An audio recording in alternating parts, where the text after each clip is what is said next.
Takže počasie v Thajsku. Mimo sezóny, počas sezóny. Čo je tu počas sezóny, čo je tu mimo sezóna. Hello! Takže vidíte, idem z plávania, už som suchý. V podstate takáto tma je tu v priebehu pol hodiny. Keď sa začne stmievať, západ slnka je 6:30 alebo tak nejak, keď začne stmievať, tak musíte ísť von z vody, lebo sú tam medúzy, niekedy ich vidíte na brehu. Väčšina z nich sú jak moja hlava, ale niektoré sú, jak keď máte veľký sombrero, mexický klobúk, takže počasie. V podstate toto som mal prekrásny ohňostroj. Dneska bolo 36 stupňov, sa tá voda vyparuje celý deň, tak keď sa začne stmievať a teploty začnú klesať, tak sa to všetko začne zrážať, alebo čo ja viem, začne to padať dole, keďže teplota už klesá. A takéto krásny ohňostroj tu môžete vidieť lokálne. Tento není počuť vôbec, neviem, dúfam, že to vidíte, lebo to sú len krátke záblesky, ale to je permanentný ohňostroj. 2 hodiny. Od 5, keď už sa začne stmievať, to môžete vidieť. A permanentne to bliká. Tam je jedna oblačnosť, tuto je to čisté, tam vidím hviezdu. Tam je hviezda, tam je hviezda a tam je druhá oblačnosť asi ďalej, lebo to vidím slabšie. Možno to vidíte, možno nie. Ale v podstate je to absolútne lokálne roztrúsené 20-30 km od seba. Tam jedno video v angličtine, skúsim tam dám link do description, ako to vyzerá, keď tá oblačnosť prichádza. V podstate z času na čas sa vám stane, prší, keď ste pri nejakej prímorskej oblasti, tak teoreticky vlastne prší každý deň, lebo je to blízko mora. Keď ste lokálne ubytovaní niekde vo vnútrozemí, to môže byť každé 2-3 dní dážď. Takže v podstate takto to vyzerá od mája. To je mimo sezónu, ale mne sa to viac páči, lebo vzduch je o mnoho čistejší, keď pravidelne prší. Máte veľmi lacné ovocie všade, pretože je veľa vody a v podstate je to sezónne tiež to ovocie, ale väčšina z neho je práve teraz. Takže neviem, či vidíte tam tú oblačnosť. Možno, že nie. Sú to krátke záblesky, takže neviem, či tá kamera zachytí, ale hentá je neskutočná. Ale býva to roztrúsené všelikde, proste raz je to tam, raz je to tam, raz je to tam, proste absolútne náhodne prechádza cez krajinu. Takže mimo sezóny, ako som povedal, v sezóne, prečo ľudia chodia v sezóne?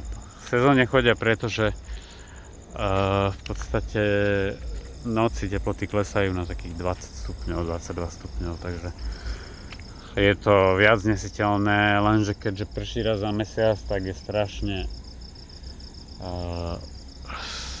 strašne zaprašené ovzdušie, ako by som to povedal. V podstate znečistený vzduch, keď pristávate v Bangkoku, tak v podstate celý Bangkok je zakrytý jedným veľkým oblakom prachu. A proste nie, že prechádzate cez oblaky, dažďové oblaky, ale prechádzate cez v podstate, oni to volajú fun. V podstate je to tar,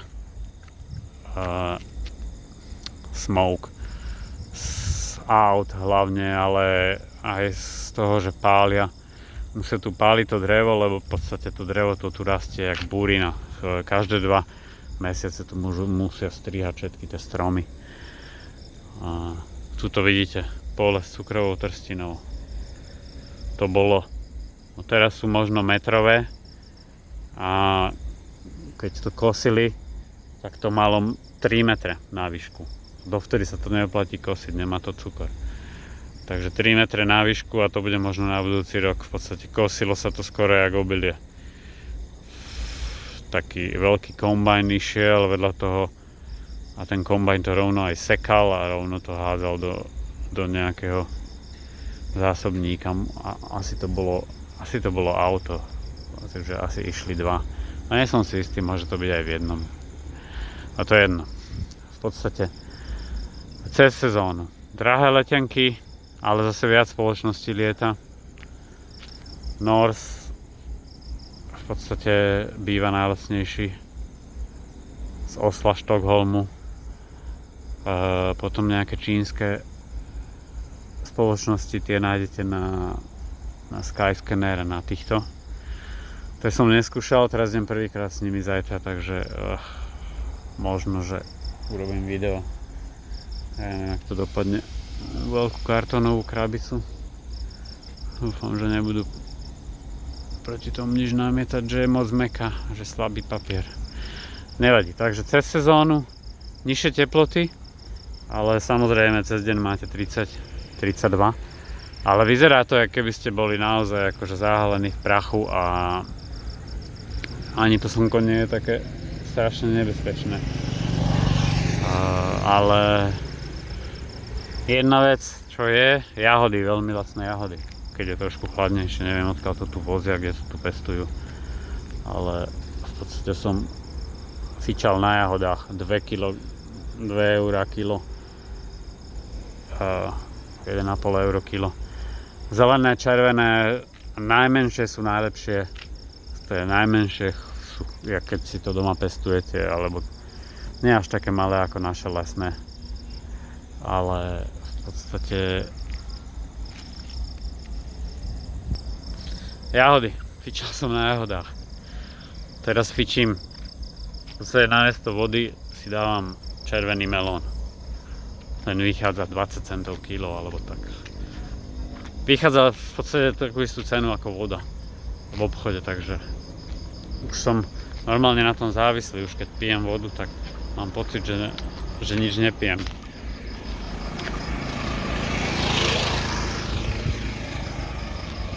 Som myslel, že uvidíte face.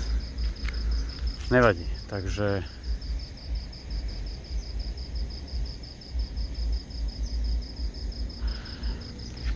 hovorím, namiesto vody pijem jem melóny, trošku cukru, melóny nemajú až tak veľa cukru a v podstate chudnem. Teraz manga, veľmi sladké, 2-3 také malé, to je tu jak u nás sneh v zime. Toto s tým ľudia ohadzujú. Ako na trhu je to, keď ste tu dlhšie a viete kam ísť, ktoré trhy sú pre domácich, takisto ubytovanie.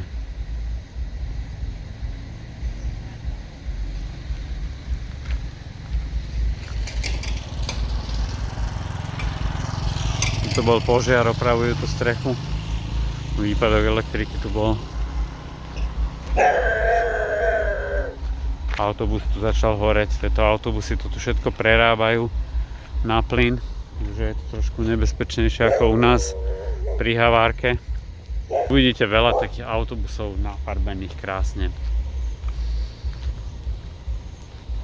Aj náklaďáky prerobené na plyn. Akože ono je to dobré, neznečisťuje to tak, ale keď je havárka, tak je to strašne nebezpečné. Psi, tak budú čakať na vás všade. Môžete si zobrať palicu, keď sa bojíte. Besnota. Keď sú agresívne, tie psi môžu mať besnotu, takže pozor na to, ak vás nejaký pohryze. Však v podstate na Slovensku je to tak, mali by ste doviesť psa tam, aby ho odtestovali a zlikvidovali, keď vás uhryzne, lebo väčšinou neuhryznú, akože budú na vás čakať. Ale môže sa stať. Tu každý domáci človek má, každý druhý má veľkú jazvu po psovi, takže proste dávajte si pozor, keď vidíte psa. Keď nemáte palicu, skríknite na ňo, on zastaví, bude možno stále čakať. Takže som povedal, ako pred niekoľkými rokmi to tu bolo, že besnota bola dosť silná. Lebo tu sú psi, mačky všade. Takže čo sa týka besnoty, hociaké zviera to môže prenašať. Takže tak, cez sezónu som bol stále chorý. Rúško, čo najviac. No, nenosia to tu zo srandy. Takže asi toľko. dúfam, že to pomôže.